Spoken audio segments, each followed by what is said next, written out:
உங்கள் அனைவரையும் தேர்தல் நேரத்தில் இங்கே சந்திப்பதில் நான் மிகவும் மகிழ்ச்சி அடைகின்றேன். நமது தேசிய ஜனநாயக கூட்டணியின் வெற்றி வேட்பாளராக கோவை நாடாளுமன்ற தொகுதியில் போட்டியிடுகின்ற நமது பாரதிய ஜனதா கட்சியின் தமிழ் மாநில தலைவர் அன்பு சகோதரர் அண்ணாமலை அவர்களுக்கு வெற்றி சின்னமான தாமரை சின்னத்திலே வாக்களித்து அவரை மாபெரும் வெற்றி பெற செய்ய வேண்டுமாய் உங்களை பணிவன்போடு கேட்டுக் கொள்கின்றேன். இன்றைக்கு இந்தியாவை ஒரு வளர்ச்சி மிக்க நாடாக உயர்த்தி இன்னும் அடுத்த 5 ஆண்டுகளில உலகத்தின் 3வது பொருளாதாரத்திலே அனைத்து துறைகளிலே முன்னேறிய நாடாக உயர்த்த இருக்கின்ற நமது பாரத பிரதமர் மோடி அவர்களின் வெற்றி வேட்பாளராக பாரதிய ஜனதா கட்சியின் வேட்பாளராக கோவை மாநகரில் போட்டியிடுகின்ற கோவை நாடாளுமன்ற தொகுதியில் போட்டியிடுகின்ற அன்பு சகோதரர் அண்ணாமலை அவர்களை பற்றி உங்களுக்கு நன்றாகவே தெரியும். நன்கு படித்தவர், சிறந்த உழைப்பாளி, உங்களுக்காக இரவு பகல் பாராது உழைக்கக்கூடியவர், நல்ல நேர்மையாளர், கொள்கை பற்று மிக்கவர்.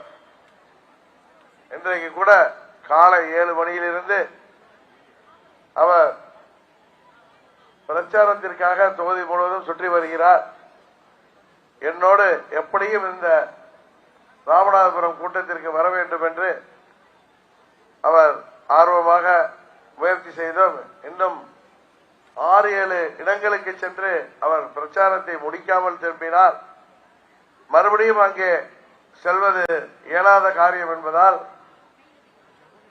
அவரிடம் நானே, நீங்கள் பிரச்சாரத்தை முடித்துவிட்டு வாருங்கள், இங்கே ராமநாதபுரத்தில் மாலை 5 மணியிலிருந்து பெரியோர்களும் தாய்மார்களும் சகோதர சகோதரிகளும் வந்து காத்திருக்கிறார்கள், அவர்களை அதிக நேரம் காக்க வைக்க வேண்டாம், நான் அங்கே சென்று உங்களுக்காக பிரச்சாரம் செய்கிறேன், நீங்கள் முடித்துவிட்டு வாருங்கள் என்று அவரிடம் சொன்னேன்.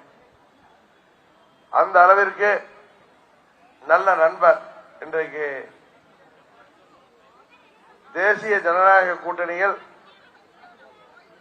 ஒரு மாபெரும் கூட்டணி தமிழ்நாட்டில் உருவாகி இருக்கின்றது என்றால், இன்னும் சொல்லப்போனால் அம்மா மக்கள் முன்னேற்ற கழகம் இடம்பெற்றிருக்கிறது என்றால் அதற்கு முழு காரணம் திரு அண்ணாமலை அவர்களின் அணுகுமுறைதான். உங்களுக்கு தெரியும், நாங்கள் எல்லாம் அம்மாவின் வளர்ப்புகள். நமது கொள்கையிலே, நமது லட்சியத்திலே எந்த ஒரு காரணத்திற்காகவும் பின்வாங்காதவர்கள்.